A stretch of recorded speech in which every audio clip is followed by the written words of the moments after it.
जो रिलेशनशिप है वो एक तरह से एक टॉफ़ी की तरह हो गया है कि जिसको खोला खाया एंड अब चेंज, अब मेरे को कुछ और कहीं जाना है। लड़कियां अपने धर्म को ही भूली बैठी हैं, है ना।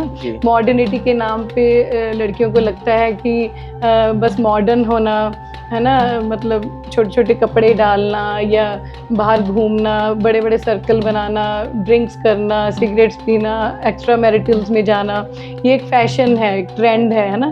पर ये मॉडर्निटी नहीं है। मॉडर्न एक्चुअल आप अपने विचारों से होते हैं। ब्रदर में भी कमियां होती हैं ना, हमारी सिस्टर में भी होती हैं, पर वहाँ पे हमारे पास ऑप्शन नहीं है कि हम उन्हें छोड़ दें। वहाँ पर कोई डिवोर्स शब्द नहीं है ना।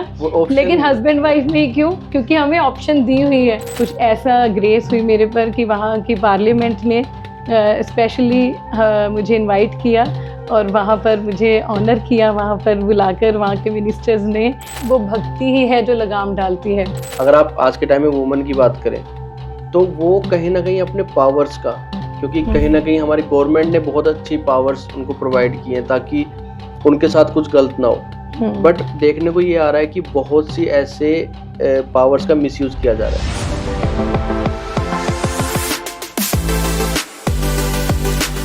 हेलो एवरीवन, आपका स्वागत है हमारे इस पॉडकास्ट चैनल में। और आज जो हम टॉपिक कवर करने वाले हैं वो बहुत ही अलग होने वाला है। मुझे लगता है कि ये पॉडकास्ट आपको ज़रूर देखना चाहिए, क्योंकि आपको इससे पता लगेगा कि कैसे एक इंसान दूसरों के लिए हेल्पफुल हो सकता है। तो आज के जो हमारे गेस्ट हैं वो बहुत ही स्पेशल रहने वाले हैं, क्योंकि ना सिर्फ उन्हें हमारे देश में बल्कि विदेश में भी काफ़ी नाम रोशन किया है और उन्होंने एक नज़रिया, एक डिफरेंट पर्सपेक्टिव लोगों को दिखाया है। और उनका जो सोच है, जो उनके लोगों के रिलेशनशिप को लेके जो उनकी भावनाएं हैं, जो विचार हैं, वो बहुत ही अलग हैं। अगर आप इस पॉडकास्ट को देखेंगे, मैं गारंटी देता हूं कि आपका सोचने का नज़रिया बिल्कुल चेंज हो जाएगा। तो आइए स्टार्ट करते हैं आज के हमारे इस पॉडकास्ट को और मिलते हैं तन्नू वर्मा जी से। Welcome ma'am to our podcast channel.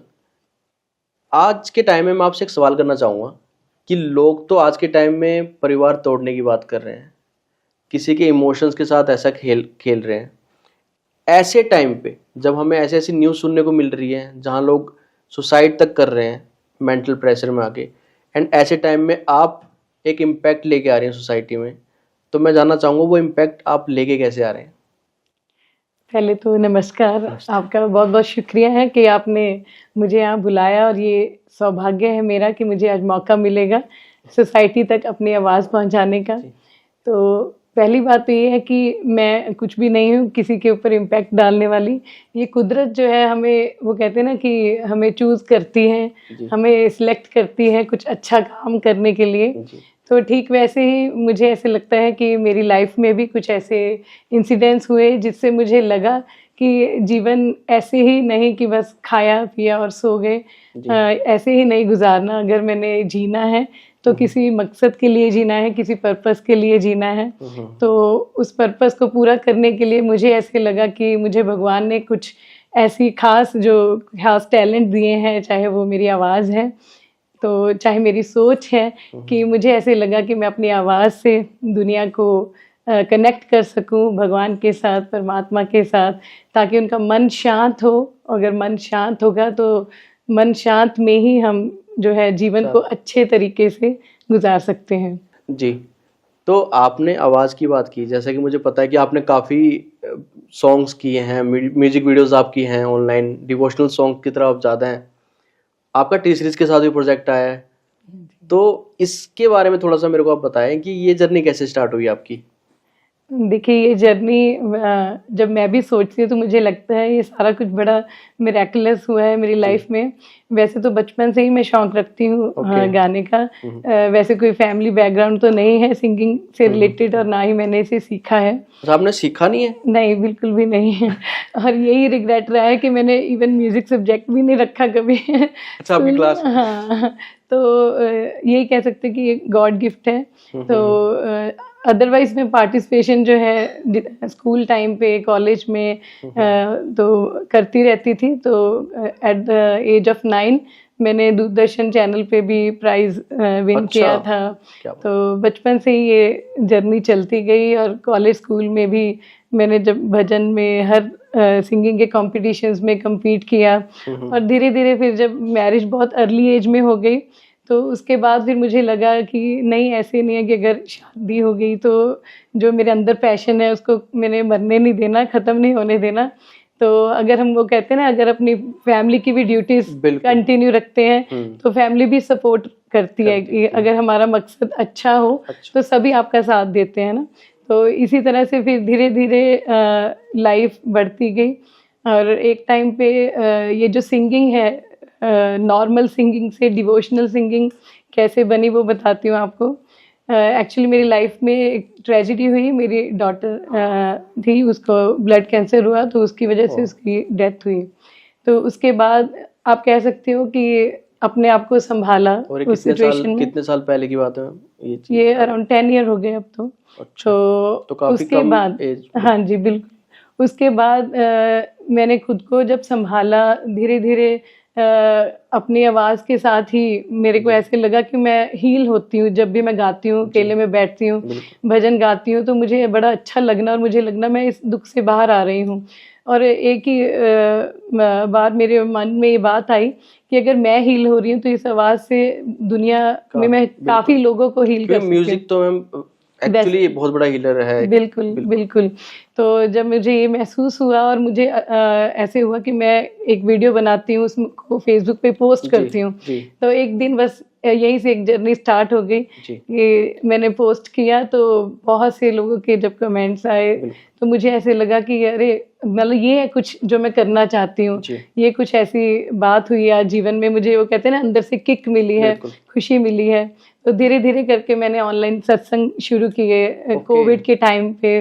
तो मेरे को था कि मैं क्या करूँ सोसाइटी के लिए, कैसे अच्छा कर सकती हूँ सबके लिए। ऑनलाइन सत्संग मतलब आप थोड़ा सा बताएंगे कि कैसे पॉसिबल था? क्योंकि उस टाइम तो लोगों के अगर आप साइकोलॉजिकली देखें तो बहुत ज़्यादा बुरे हालात में थे उस टाइम। बिल्कुल। और आपके माइंड में ये चीज़ आना कि एक ऑनलाइन सत्संग किया जाए, और फिर आप उस टाइम लोगों से कैसे जुड़े? थोड़ा इस चीज़ के बारे में आप बताएं। हाँ, एक्चुअली मैंने एक ग्रुप बनाया फेसबुक पे। तो मुझे था कि मैं क्या कर सकती हूँ जिसके साथ सबको मैं हील कर सकूँ या सबके लिए कुछ अच्छा कर सकूँ। क्योंकि उस टाइम लाइफ की अनसर्टेनिटी के बारे में पता लगा कि लाइफ का कुछ नहीं पता। मैं वो कहते हैं ना कि वन डे वन लाइफ के मोटो पे जीने लग गई थी उस वक्त कि मेरे को मतलब आज के दिन ही जीना देखा जाए तो पूरा वर्ल्ड ही उस हाँ उस टाइम इसी फेज में था। तो मेरे वैसे भी इसी फंडा वो कहते हैं ना, इसी बात पे चलती हूँ कि हाँ आज का ही दिन है आपके पास, आज में आप जो भी अच्छा कर सकते हो वो करो। मतलब बेसिकली तो कहते हैं ना, हम कर्म भूमि पे ही जी रहे हैं। तो आज के लिए मैं क्या ऐसा अच्छा कर्म कर सकती हूँ जिससे मतलब मेरे को सेटिस्फेक्शन मिले, या जब मैं दुनिया से जाऊं तो मतलब हाँ कि ये बात हो कि हाँ कि कोई जी के गया है। तो ये बात को सोचते हुए मैं मतलब एक टाइमिंग सेट कर ली थी कि 1 घंटा मैंने दुनिया के लिए निकालना है। मतलब पूरा टाइम अगर मैं बच्चों के लिए हूँ, हस्बैंड के लिए हूँ, फैमिली के लिए हूँ, तो 1 घंटा जो है उसमें मैंने सबको कुछ अच्छी बातें भगवान के साथ जोड़ना, गुरुओं के साथ जोड़ना। तो उस टाइम आप कितने लोगों से कनेक्टेड थे? कई बार तो ऐसे हो जाता था कि मिलियंस में चली जाता था हमारा लाइफ और उसमें फॉरेन कंट्रीज की एसोसिएशंस, काफ़ी ऑर्गेनाइजेशंस इससे मैं जुड़ी जिन्होंने बहुत सपोर्ट किया और बहुत अप्रिशिएट भी किया। और वहीं से मेरी जर्नी एक्चुअल स्टार्ट हुई। वहाँ ऑस्ट्रेलिया के कुछ फैमिलीज़ ने मुझे अप्रोच किया। बल्कि उसके बाद ऑनलाइन से कब मैं ऑफलाइन में सत्संग करने लगी मुझे भी पता नहीं लगा।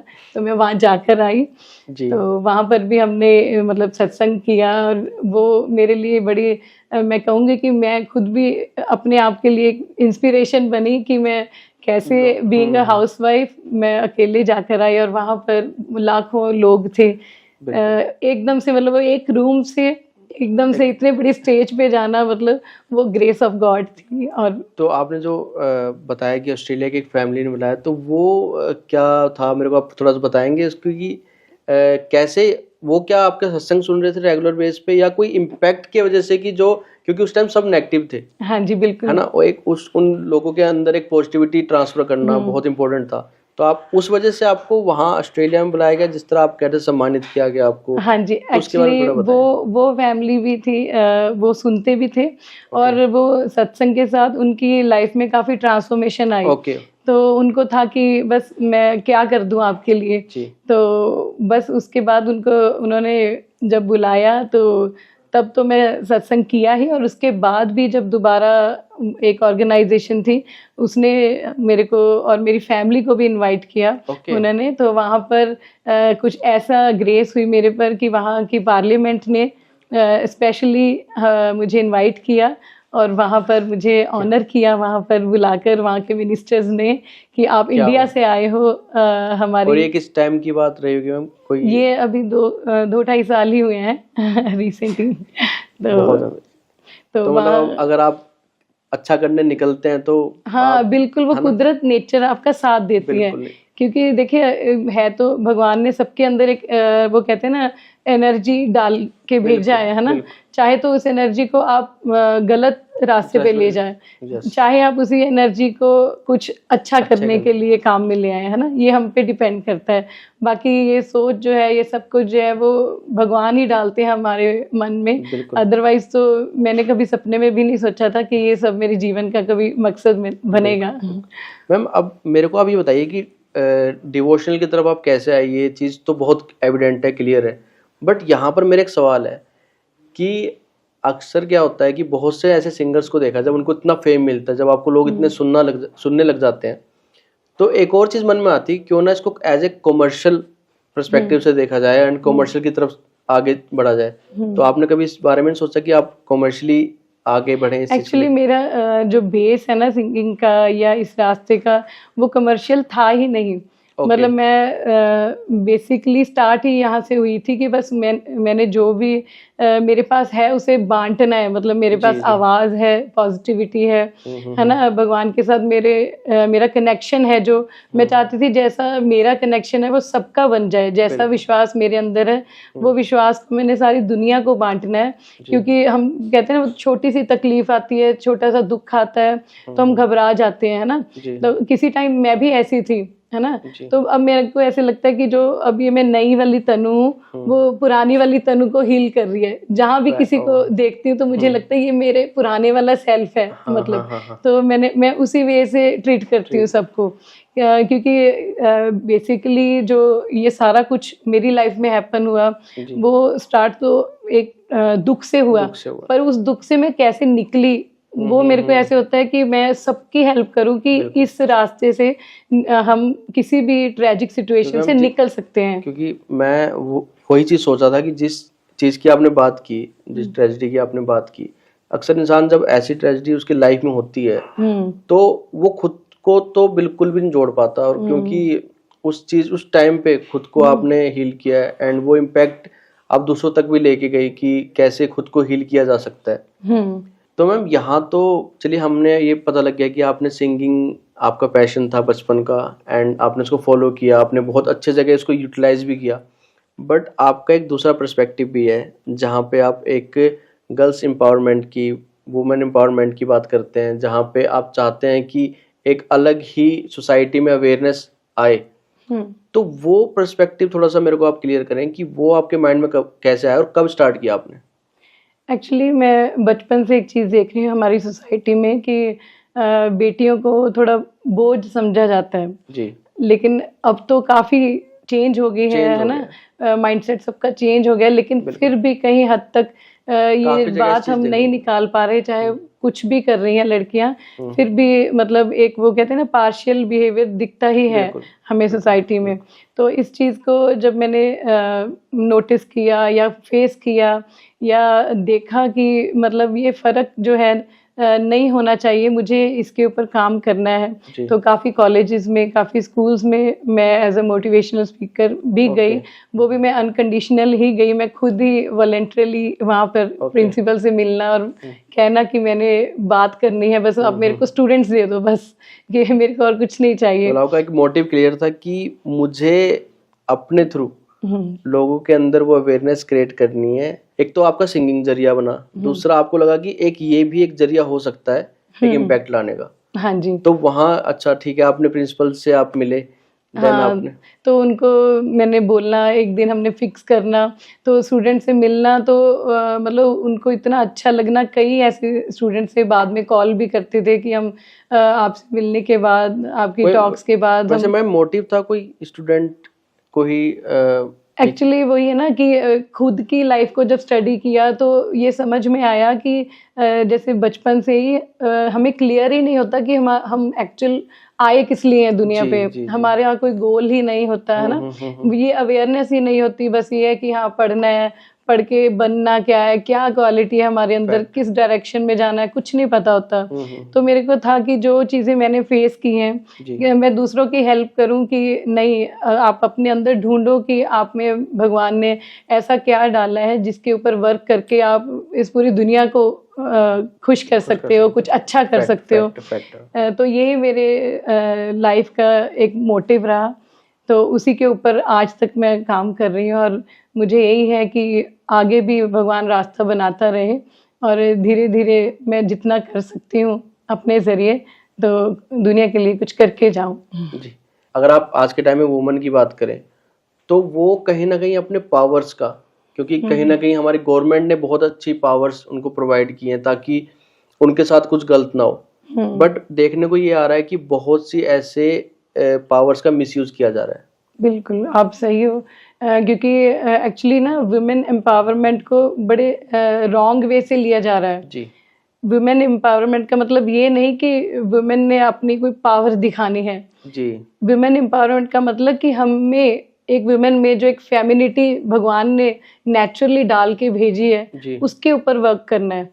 इसका मतलब ये नहीं है हमने दूसरे को दबाना है, मतलब मेल सेक्शन को दबाना है या उनको डरा के रखना है या उनसे आगे निकलना है। इसका मतलब ये नहीं है। इसका मतलब है अगर आपको विमेन बनाया है तो आप में एक फेमिनाइन एनर्जी है, एक वो कहते हैं ना एक माँ वाला प्यार है ना। आप एक पत्नी भी हो, आप एक बेटी भी हो। बेसिकली जो विमेन होती हैं तो उनमें भगवान ने नेचुरली वो कहते हैं ना केयर करने की, प्यार करने की एक एनर्जी डाली होती है। मतलब एक लड़की जो है वो नर्चर कर सकती है किसी भी परिवार को, किसी भी रिश्ते को।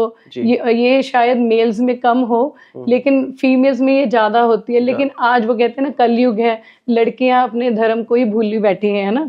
मॉडर्निटी के नाम पे लड़कियों को लगता है कि बस मॉडर्न होना, है ना, मतलब छोटे छोटे कपड़े डालना या बाहर घूमना, बड़े बड़े सर्कल बनाना, ड्रिंक्स करना, सिगरेट्स पीना, एक्स्ट्रा मैरिटल्स में जाना, ये एक फैशन है, एक ट्रेंड है ना।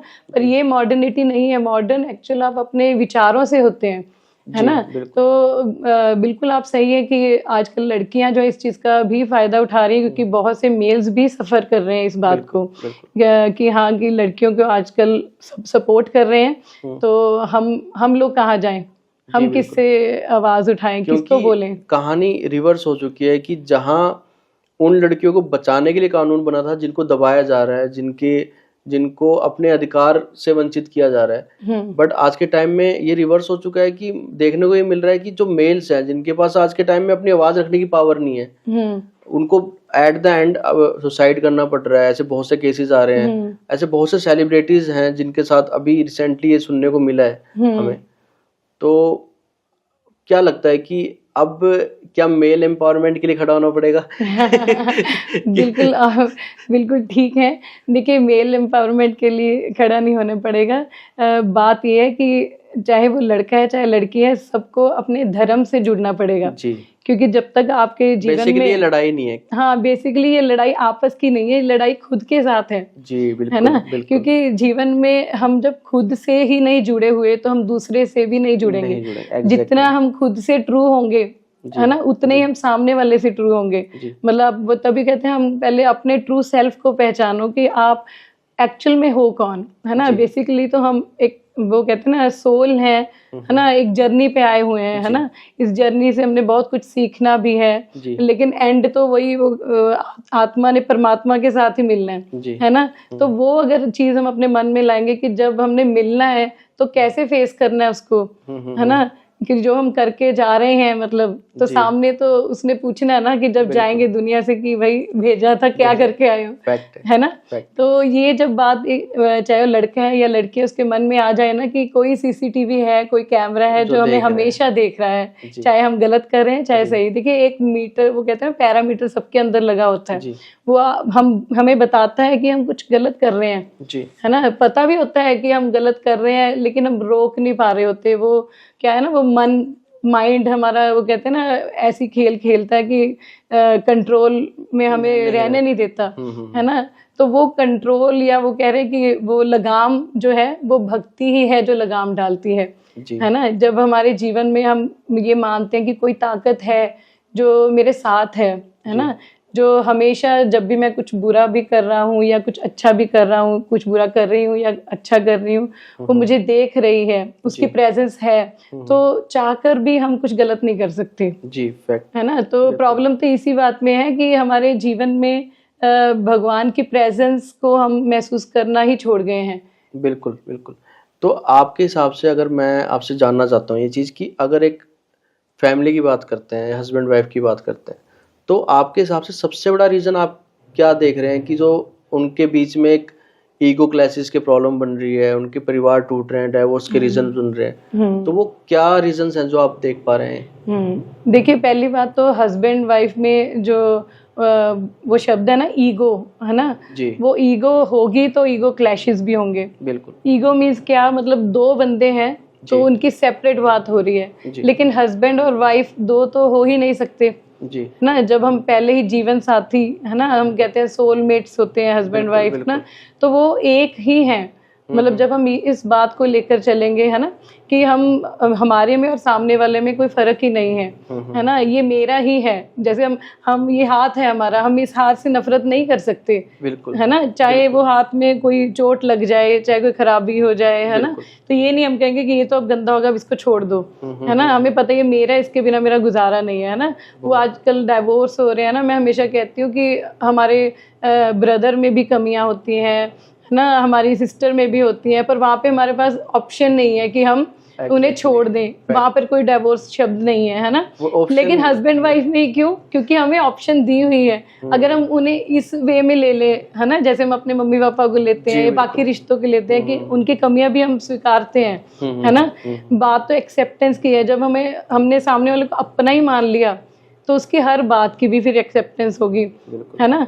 और बाकी बात रही कि वो कहते हैं ना, जैसे 2 सीडीज होती हैं, है ना, उनकी पुराने पता नहीं कितने जन्मों से रिकॉर्डिंग्स चल रही हैं। एक हस्बैंड है, एक वाइफ है, वो अपना जीवन में, है ना, उसकी अपब्रिंगिंग है, उसकी अपनी अपब्रिंगिंग है। अगर हम कहें कि ये दोनों सेम हो जाएंगे, ये नहीं होगा। बात तो, मजा तो उसमें है कि दोनों की जो कमियां हैं, है ना, दोनों एक दूसरे की कमियों को कितना स्वीकार रहे हैं, वो प्यार है।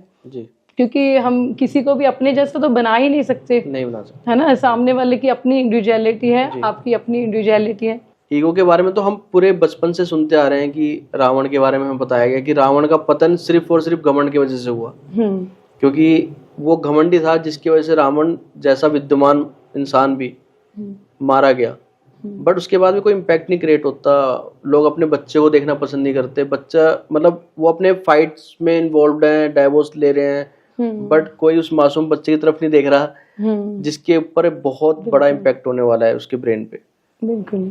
तो देखिए आजकल जो पेरेंट्स है ना, वो ये वही बात वहीं पे आती है कि जब मन शांत होगा तो उसे सब कुछ क्लियर समझ में आएगा कि मैं क्या सही कर रहा हूँ, क्या गलत कर रहा हूँ, है ना।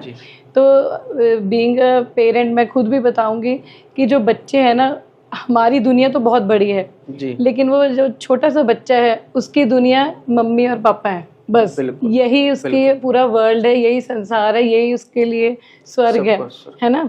तो ये बात अगर हम मन में ले आए ना, चाहे कोई माँ है चाहे कोई पिता है, जिसका भी डाइवोर्स की कोई बात होती है तो मैं हमेशा ये पूछती कि इनके बच्चे हैं, तो मुझे बड़ा दुख लगता है ये सुन के कि ये नहीं यार, वो बच्चा क्या सोच रहा होगा, मतलब इस वक्त उसे खुद भी नहीं पता कि उसकी जिंदगी को दोनों मम्मी पापा तबाह करने वाले हैं, है ना। क्योंकि बच्चे को ना तो माँ का प्यार कोई दे सकता है, कोई और माँ दे ही नहीं सकती, ना ही पिता का प्यार कोई और पिता नहीं दे सकता, है ना। तो और वो मासूम बोल के भी नहीं आपको बता सकता जी। कि मुझे क्या चाहिए। उसे तो मम्मी भी चाहिए और पापा भी चाहिए। और मैं तो इनफैक्ट कहती हूँ कि उनकी अपब्रिंगिंग ऐसी होनी चाहिए कि आप जब घर में आओ तो उनको चाहे आप वो कहते हैं ना फ्रूट कम खिला लेना, जी। है ना, या घुमा के कम ले आना, लेकिन उनको खुशी देना। मतलब आपके घर का एटमॉस्फेयर ऐसा होना चाहिए कि वो छोटे छोटे फूल हैं, मतलब है ना, जैसे एक गमले का फूल है, उसको हम अच्छे से पानी दें, है ना, प्यार से, तो वो और अच्छा ग्रो करेगा, है ना। अगर बच्चे को आप जितनी मर्जी न्यूट्रिएंट्स दे दो, जितनी मर्जी अच्छी डाइट दे दो, जितना मर्जी उनके लिए पैसा जोड़ दो, लेकिन उनको अगर अच्छा इन्वायरमेंट नहीं मिल रहा, घर में लड़ाई है, कलेश है, तो ये सारी चीज़ें बच्चे के माइंड के ऊपर इम्पैक्ट करती हैं जी। है ना। हमें चाहिए कि उनको धर्म के साथ जोड़ें, है ना। हमारी एक रूटीन है कि हम अपने दोनों बेटों को हमने संडे के संडे गौशाला लेकर ही जाना है, या किसी ना किसी मंदिर में हमने लेके ही जाना है, क्योंकि ये भी हमारी रिस्पॉन्सिबिलिटी है बीइंग अ पेरेंट। हमारी रिस्पॉन्सिबिलिटी इतनी ही नहीं है कि हाँ हमने उनको अपब्रिंगिंग देनी है, हमारी रिस्पॉन्सिबिलिटी ये भी है कि हमने उनके अच्छे संस्कार बनाने हैं, उनको भी एक अच्छा इंसान बनाना है। बिल्कुल। डॉक्टर इंजीनियर बनाने से पहले अच्छा इंसान बनाना है, लेकिन वो तब बना पाएंगे अगर हम खुद अच्छे इंसान होंगे जी। क्योंकि बच्चों ने हमारे कहने से नहीं सीखना, उन्होंने हमें जो देखना है वही सीखना है हमसे, है ना। मेरे बच्चे हैं दोनों, तो हमने रूटीन बनाई हुई है कि उनको हमने सुबह जोत लगवाकर, है ना, वो छोटी छोटी बातें हैं जो मतलब उनको एम्पावर करेंगी, है ना, क्योंकि लाइफ में हमेशा तो हम दोनों नहीं रहेंगे उनके पास। बट कहीं मैम ये रिस्पॉन्सिबिलिटीज रीजन तो नहीं है एक घर के टूटने का? क्योंकि कहीं ना कहीं आज के टाइम में अगर आप देख रहे हैं कि जो पहले का टाइम होता था उसमें लोग अपने माँ बाप के साथ रहते थे, एक पूरी जॉइंट फैमिली होती थी जहाँ बच्चे पल जाते थे। बट आज के टाइम में आपको न्यूक्लियर भी रहना है एंड आपको मोबाइल्स को भी टाइम देना है, आपको रील भी स्क्रॉल करनी है, आपको अपने फ्रेंड से बात भी करनी है। तो कहीं ना कहीं वो एक बोझ लगने लग गया है बच्चे का, तो वो रिस्पॉन्सिबिलिटी से कहीं, क्योंकि कई ऐसे इम्पैक्ट मैंने देखे हैं, कई ऐसे रीजंस देखे हैं जहाँ पे ये रीजंस भी सामने आए हैं। देखिए बात प्रायोरिटी की है जी। कोई भी इंसान है, उससे पहले तो अपनी लाइफ के लिए बैठ के ना सोचना चाहिए कि प्रायोरिटाइज करना चाहिए कि मेरी जिंदगी में प्रायोरिटी किस चीज की है जी। जैसे एक माँ है ना, तो उसके लिए सबसे पहली प्रायोरिटी तो खुद की होगी, है ना, कि खुद के ऊपर काम करना है कि मैं क्या कर रही हूँ, है ना, मेरी हेल्थ, मेरा मेंटल स्ट्रेस, मेरी रिस्पॉन्सिबिलिटीज, है ना। तो उसके बाद जब वो प्रायोरिटाइज करेगी फिर उसके रिश्ते आते हैं, है ना, उसके पति हुए, उसके बच्चे हुए, तो वो प्रायोरिटाइज जब हम करते हैं तो हमें समझ आता है कि हमने जो टाइम भी है, टाइम की मैनेजमेंट भी है, उसी अकॉर्डिंग करनी है। जब हमने प्रायोरिटाइज ही कर लिया कि मेरे लिए क्या जरूरी है, तो फिर सामने चाहे मोबाइल आ जाए, है ना, चाहे कुछ भी आ जाए, तो एक माँ को तो पता है कि सामने जो बच्चा है अब उसके लिए फीड का टाइम हो गया है या उसको प्यार करने का टाइम हो गया है, वो ज़्यादा ज़रूरी है कि स्क्रॉल करना ज़्यादा ज़रूरी है ना। तो ये मैं हमेशा कहती हूँ हर पेरेंट को कि बच्चों के साथ वो कहते हैं ना, वो कडलिंग टाइम जरूर निकालो, है ना, कि क्योंकि एक टाइम ऐसे आएगा कि वो बड़े हो जाएंगे, है ना, उनकी अपनी दुनिया शुरू हो जाएगी, फिर आप तरसोगे इस वक्त के लिए कि हाय ये हमें 2 मिनट भी दे दे। हम भी अपने पेरेंट के पास कितना ज्यादा रुक सकते थे, है ना। तो वही बात है कि सेम चीज हमारे साथ भी होने वाली है ना। तो वो जो उनका टाइम है तो उसको आप वो करें, उसकी वैल्यू समझें कि जो बच्चे हैं उनके साथ आप उनको हग करें। वो कहते हैं कितने ऐसे हैप्पी हार्मोन्स हैं जो हमारे बच्चों की बॉडी में ग्रो करते हैं जब हम दोनों पेरेंट्स खुशी के साथ बच्चे को हग करते हैं, उन्हें प्यार करते हैं, क्योंकि जब हम खुद रिलैक्स माइंड होते हैं ना, तो वो वाइब्रेशन, वो एनर्जी बच्चे को ट्रांसफर होती है। आपको लगता है कि आपके बच्चे को पता नहीं लग रहा, आप टेंशन में हो, ऐसा नहीं होता। आपकी एनर्जी, आपकी वाइब्रेशन बच्चे को डिलीवर होती है, लेकिन मैं बोल के बता नहीं सकता। फैक्ट। तो बीइंग अ पेरेंट ये चीजें जो है बहुत जरूरी है। हाँ, जब हम ये रिस्पॉन्सिबिलिटी समझने लग जाएंगे तो हम अपने जो हस्बैंड और वाइफ में जो छोटी छोटी बातें हैं उसको तो हम पीछे कर देते हैं। बिल्कुल, ये बात तो रिस्पॉन्सिबिलिटी समझने की है। बिल्कुल। तो अभी के टाइम में अगर हम आज की जनरेशन में देखें, एक चीज देखने को मिल रही है कि जो रिलेशनशिप है वो एक तरह से एक टॉफी की तरह हो गया है कि जिसको खोला, खाया एंड अब चेंज, अब मेरे को कुछ और कहीं जाना है। तो जैसे पहले रिलेशनशिप को बहुत इंपॉर्टेंस दी जाती थी कि बहुत लंबा एक रिलेशनशिप को बहुत सीरियसली देखा जाता था और समझा जाता था कि यार इससे मेरा कनेक्शन है। बट आज के टाइम में जो ये 2 महीने वाला, 3 महीने वाला, फिर ब्रेकअप, एक्चुअल में तो मैं बोलूँगी ये कोई रिलेशनशिप ही नहीं है क्योंकि जिस रिश्ते का कोई बेस ही नहीं है तो वो कोई रिश्ता ही नहीं है। फैक्ट है ना। देखिए एक पति पत्नी है ना, अब हम वो हिंदुओं में 7 फेरे लेते हैं, है ना, या किसी और रिलीजन में किसी और तरीके के साथ, है ना, मंत्रों के उच्चारण होता है ना। हम वेदों को पढ़ते हैं, इतने रिश्तेदारों का, इतने लोगों का आशीर्वाद मिलता है ना। तो वो एक मैरिज ही नहीं होती, बेसिकली आपके कर्मास भी एक दूसरे के साथ एक्सचेंज होते हैं, आपकी एनर्जी एक्सचेंज होती है ना। तो वो मतलब अगर इस चीज़ों को हम समझें तो शादी मतलब कोई मजाक नहीं होती, बहुत बड़ी एक रिस्पॉन्सिबिलिटी वाली बात है। ये एक हमारा धर्म है ना। वो कहते हैं ना, कई वनप्रस्थ में जाते हैं, कई गृहस्थ में जाते हैं, है ना। तो ये एक भक्ति है, मतलब अगर मानो तो, है ना। जो रिश्ते को हम निभाते हैं, वो कहते हैं, मैं हमेशा कहती हूँ कि मंदिर में जाने की जरूरत नहीं है, घर को ही मंदिर समझ लो, है ना। कि घर में जो आपके, चाहे वो पति है चाहे वो बच्चे हैं, उनको ही, जिसे भी आप मानते हो उनका रूप मान लो बस। फिर कभी भी आपको, आपके मन में कोई नेगेटिव बात नहीं आएगी, कोई द्वेष नहीं आएगा, कोई लड़ने का मन नहीं करेगा। अगर सामने वाला कुछ कह भी रहा है, अरे कृष्णा जी आज आप मुझे प्लीज इतना गुस्सा ना करो, तो मन में ये बात आएगी, है ना, कि जो मेरे बच्चे हैं वो भी है बाल रूप हैं, वो भी बाल कन्हैया है ना। तो जरूरत तो मैं हमेशा मानती हूँ कि जो आप कह रहे हैं ना कि यूज एंड थ्रो वाले रिश्ते शुरू हो गए हैं, टॉफिस वाली बात हो गई है, क्योंकि जिससे रिश्ता होना चाहिए उससे रिश्ता है नहीं। बेसिकली तो अंतर मन से भगवान से जो रिश्ता बनाना था वो है नहीं। मतलब उसी प्यार को हम जगह जगह ढूंढ रहे हैं, पर वो कभी कहीं से भी नहीं मिलेगा, वो बाहर कभी मिल ही नहीं सकता। तो आपके अकॉर्डिंग आपको क्या लगता है कि क्या ये रिलेटेबल है अपने पेरेंट्स के साथ, उनकी अपब्रिंगिंग के साथ, जो आज की सिचुएशन में जिस तरह से रिश्ते को देखा जा रहा है? क्या इसका रीजन भी पेरेंटिंग है कि जैसे उनके साइकोलॉजिकली उनको देखने जैसे को मिला, अपब्रिंगिंग मिली, आप ये कहना चाह रहे हैं? बिल्कुल, देखिए हाँ, ये चीजें भी बहुत मैटर करती हैं। हमारे संस्कार, हमें कैसी पेरेंटिंग मिली है, हमारी अपब्रिंगिंग कैसी है, हमारे मम्मी पापा ने हमें कैसे अपब्रिंग किया है, ये बातें भी मैटर करती हैं बहुत ज़्यादा। क्योंकि जब बच्चा ग्रो हो रहा होता है ना, उसे कैसे संस्कार मिल रहे हैं, तो उसकी लाइफ में वैसी ही कंडीशनिंग हो जाती है ना। जैसे बच्चे को अगर पेरेंट नहीं रोक रहे, कुछ वो गलत कर रहा है ना, तो उसको ऐसे लगेगा कि हाँ, अगर मेरे मम्मी पापा ने बोल दिया कि ये ठीक है, तो उसको, उसकी कंडीशनिंग ऐसे हो जाएगी कि ये बात तो एक्सेप्टेबल है, ये ठीक ही है। अगर मेरे मम्मी पापा यस कह रहे हैं तो ये ठीक ही है। तो वहाँ पर पेरेंट्स की रिस्पॉन्सिबिलिटी बनती है कि उनको बताना कि आप सही रास्ते पे हो कि गलत रास्ते पे हो, ना कि एक प्रेम में पढ़ के या एक मोह में पढ़ के कि हाँ ये मेरा बच्चा है, इसको नहीं ये अगर गिर रहा है कुएं में तो उसको रोकना नहीं, मेरा बच्चा है, क्योंकि उसको अच्छा लग रहा है ना कुएं में गिरना, हम कभी गिरने देंगे बच्चे को? नहीं ना। तो वहाँ पर एक पेरेंट, चाहे आपको डांटना पड़े, चाहे वो कहते हैं ना किसी भी तरीके से उसको रोकना पड़े, तो एक रिस्पॉन्सिबिलिटी बनती है उसे रोकना। मैम, आपने कहा कि हर इंसान को अपना धर्म याद रखना चाहिए कि उसका क्या धर्म है।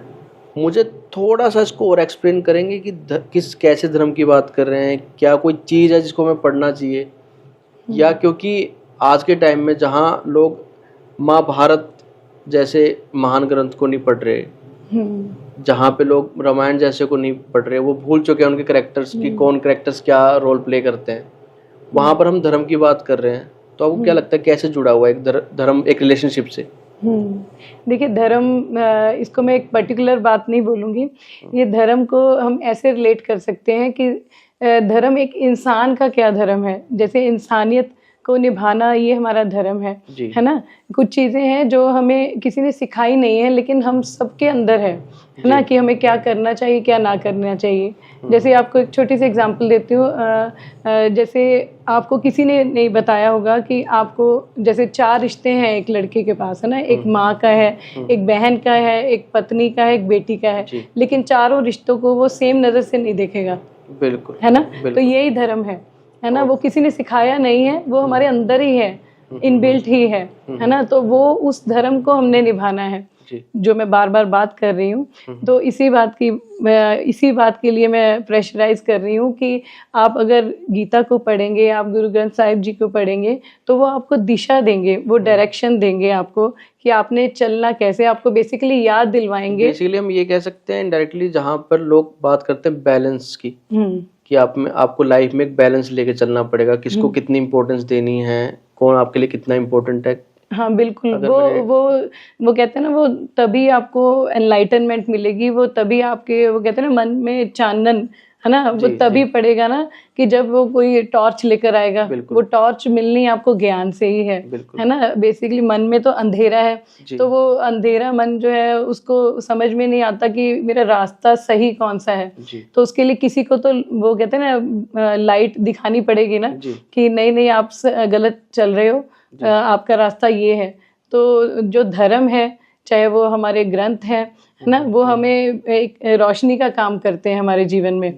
वो हमें लाइटन करते हैं कि हमने जीवन में करना क्या है, हमारे लिए सही एक्चुअली क्या है। तो यही हमारा धर्म हमें सिखाता है।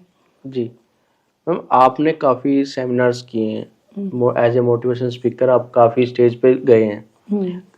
तो बेसिकली क्या होता है आज के टाइम में, लोग जब मोटिवेशन स्पीच सुनते हैं तो कुछ समय के लिए इम्पैक्ट रहता है एंड उनको लगता है कि हाँ मुझे अपनी लाइफ में चेंज लाने हैं, मुझे ये चीज़ करके दिखानी है, बट आफ्टर सम टाइम वो गायब हो जाता है। बट आप कोई लाइफ इंसिडेंट के बारे में बात करना चाहेंगे कि आपको लगा हो कि इनके लाइफ में वो इम्पैक्ट क्रिएट हुआ आपकी वर्डिंग सुन के या आपकी मोटिवेशन स्पीच सुन के? बिल्कुल। देखिए, ये सोर्स ऑफ मोटिवेशन पे भी बात डिपेंड करती है ना। क्योंकि एक तो होता है कि हम किसी को मोटिवेट कर रहे हैं कि उसमें हमारा कोई पर्सनल मोटिव है कि हमने उनसे चार्ज करना है ना, या एनीथिंग एल्स।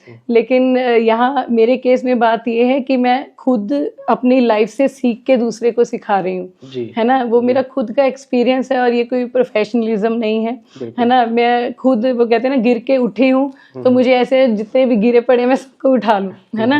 ये चीज़ मुझे खुशी देती है। तो ठीक ऐसे ही एक हमारे ही नोन में थे, जैसे आपने मोटिवेशन की बात की, तो वो उनकी फैमिली बहुत डिस्टर्ब थी। उनके एक बेटी थी, डॉटर थी उनकी। तो वो लड़की जो थी बेसिकली बहुत एम्बिशियस थी, बहुत एम्बिशियस थे उसके, मतलब जो कहते हैं ना मटेरियलिज्म की तरफ बहुत अट्रैक्ट होना। मेरे को ये भी चाहिए, मेरे को वो भी चाहिए, है ना। मेरे पास गाड़ी भी हो, घर भी ऐसे हो, ड्रेसेस हो, फ्रेंड्स हो, मतलब बहुत ज़्यादा, मतलब बाहर घूमना हो, है ना। तो जो हस्बैंड था वो थोड़ा वो कहते हैं ना कि नेचुरल लाइफ को जैसे कैजुअली जीना पसंद करता था ना, सबकी अपनी अपनी नेचर जैसे, है ना। तो वो ये चीज़ उनमें बहुत डिस्प्यूट लाती थी दोनों में, है ना। तो जैसे मेरे साथ उनकी बात हुई, है ना, तो मैंने उसको इस बात के लिए सिखाया और समझाया कि जीवन ये नहीं है, जिंदगी बहुत प्रैक्टिकल वे में देखो आप जिंदगी को, आप इतने लाइट में ना लो। और जो पल आपको मिले हैं, हो सकता है इन पलों के लिए आप जाके देखो हॉस्पिटल्स में लोग तरस रहे हैं एक एक सांस के लिए, है ना। और तुम तीनों मिलके, मतलब चाहे वो उसका हस्बैंड है, चाहे बेटी है, चाहे वो खुद है ना, तुम तीनों मिलके उस जिंदगी का, वो कहते हैं ना, पूरा पंजाबी में कहते हैं नाश मार रहे हो, है ना। हाँ, मतलब तुम वैल्यू करो, भगवान ने तुम्हें जन्म दिया है, है ना। तुम्हें ये इंसान बनाया है, वो इसलिए नहीं बनाया कि तुम जानवरों की तरह लड़ मर के मर जाओ, है ना। तो मैंने मतलब काफ़ी उसको मतलब मोटिवेट किया, है ना, और उसको बोला कि देखो उसकी अपनी ज़िंदगी है, तुम्हारी अपनी है। तुम सबसे पहले तो अगर रिश्ते को बचाना है तो उसकी रिस्पेक्ट, वो कहते हैं ना, रिस्पेक्ट रिश्ते में आनी बहुत ज़रूरी है ना। तो वो तुम्हारा हस्बैंड है या उसके लिए वाइफ है, सबसे पहले तो एक दूसरे में वो कहते हैं ना रिस्पेक्ट लेकर आओ, है ना। और वो रिस्पेक्ट कैसे आएगी, जब आपको सामने वाले की वैल्यू होगी कि वो मेरी जिंदगी में कितनी वैल्यू रखता है ना। तो उसने बातों को समझा धीरे धीरे धीरे, मतलब उसके बाद वो काफ़ी महीने बाद मुझे मिली।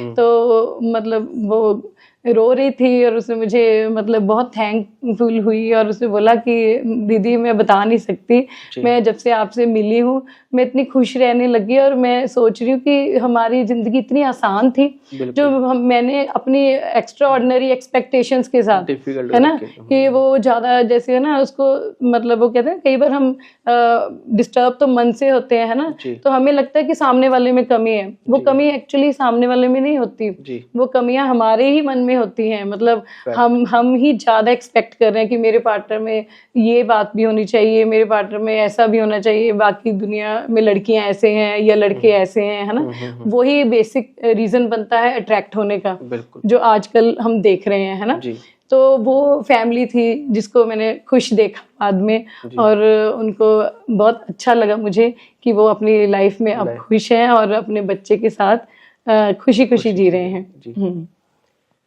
तो मैम ऐसी बहुत सी अभी बातें हैं जो हम आपसे कर सकते हैं और डेफिनेटली हम करेंगे भी आगे। एंड अभी मैं एक चीज़ आपसे ज़रूर सुनना चाहूँगा, स्पेशल रिक्वेस्ट है मेरी कि आपने सिंगिंग की हमने स्टार्टिंग में बात की और ऐसा कैसे हो सकता है कि हम अपने पॉडकास्ट के एंड विदाउट आपकी एक कोई गाना जो आपका फेवरेट हो, जो आपसे रिलेट करता हो या आप उसके थ्रू कोई मैसेज कन्वे करना चाहते हो तो प्लीज़। जरूर। किसी की मुस्कुराहटों पे हो निसार, किसी का दर्द मिल सके तो ले उधार, किसी के वास्ते हो तेरे दिल में प्यार, जीना इसी का नाम है। क्या बात है मैम, ये बहुत दो लाइनों में बहुत पूरे जीवन का निचोड़ है। सही बात है, अगर सही हम बात। सब इस बात को अपने जीवन में अडेप्ट कर लेना जी तो जिंदगी बहुत खूबसूरत हो जाए। अपने लिए नहीं दूसरों के लिए जीना सीखो और देखो फिर लाइफ कैसे बदलती है आपकी। जी मैम एक चीज़ और कि अभी नो डाउट जो हमारे पॉडकास्ट देख रहे हैं वो आपको सुन पा रहे हैं, समझ पा रहे हैं, बट अगर आपसे लोग जुड़ना चाहें या आपके किसी सेमिनार को अटेंड करना चाहें या आपसे कनेक्ट होना चाहें, आपको सुनते रहना चाहते हैं, उनके लिए क्या उपाय है, उनके पास क्या सोर्स है? देखिए अब यूट्यूब चैनल है हमारा तनु वर्मा नेम से, ओके इंस्टा पर भी है और फेसबुक पर भी आप हम अपडेट्स डालते रहते हैं, वहाँ पर जी। आप हमें कनेक्ट कर सकते हैं। Okay okay. तो जो भी हमारा पॉडकास्ट यहाँ पर देख रहे हैं उनसे अगर आप मैम को सुनना चाहते हैं, उनसे अपने बारे में कुछ जानना चाहते हैं, अगर आपके लाइफ में कोई ऐसी प्रॉब्लम चल रही है उससे रिलेटेड एक पर्सपेक्टिव लेना चाहते हैं, तो मैं मैम से रिलेटेड सारे लिंक्स अपने डिस्क्रिप्शन पे भी मेंशन कर दूंगा। आप जाके इनकी यूट्यूब चैनल पे भी उनको फॉलो करें, सब्सक्राइब कर लें, ताकि ऐसे वैल्यूएबल चीज़ें आप अगर आप देखते हैं तो अपनी लाइफ को अच्छा कर सकते हैं। दूसरा एक मैं चाहूँगा मैम आप कोई मैसेज अगर हमारी ऑडियंस तक पहुँचाना चाहे तो प्लीज़। जरूर जी, मुझे ज़रिया बने हो आप तो मैं ज़रूर ये मैसेज देना चाहूँगी जितनी भी सोसाइटी में जितनी भी विमेन है स्पेशली उनके लिए जी कि आप जितना भी आपके अंदर भगवान ने कोई टैलेंट दिया है तो ये ना सोचें कि अगर मैरिज हो गई, बच्चे हो गए हैं तो हमने जो है अब कुछ भी नहीं कर सकते, जी अपने आप को आगे नहीं बढ़ा सकते। तो आप अपनी फैमिली की सपोर्ट के साथ आगे ज़रूर बढ़ें और अपने गुण को, अपने जो टैलेंट है उसको आगे लेकर आएँ ताकि आप लाइफ में खुशी खुशी अपनी फैमिली में भी रह सकें और दुनिया के लिए भी कुछ कर सकें। और दूसरी बात ये, जैसा कि आज हमारे पॉडकास्ट का टॉपिक रहा है, तो मैं जितने भी कपल्स हैं उनको बोलना चाहूँगी कि आप प्लीज़ अपने रिश्ते की डिविनिटी को पहचानें। अगर भगवान ने आपको बनाया है एक दूसरे के लिए तो कोई रीज़न है, आपके बच्चे हैं, आपकी फैमिली है, उसकी रिस्पॉन्सिबिलिटी को समझें। मॉडर्निटी के नाम पे जो इम्पैक्ट डल चुका है सोशल मीडिया का, जी उस इम्पैक्ट में ना आए, अपनी लाइफ को सिंपल करें और खुशहाल जीवन जिएं, एक दूसरे की रिस्पेक्ट करें और प्रेम के साथ अपनी फैमिली लाइफ को आगे बढ़ाएं। बहुत बढ़िया मैम, आपने देखा जाए तो पूरा एक पॉडकास्ट की समरी आपने दे दी है इस मैसेज में, और अगर आप इस पर्टिकुलर पार्ट को भी सुनते हैं एंड इसी को अपनी लाइफ में अडॉप्ट करते हैं तो डेफिनेटली आपकी लाइफ चेंज हो सकती है।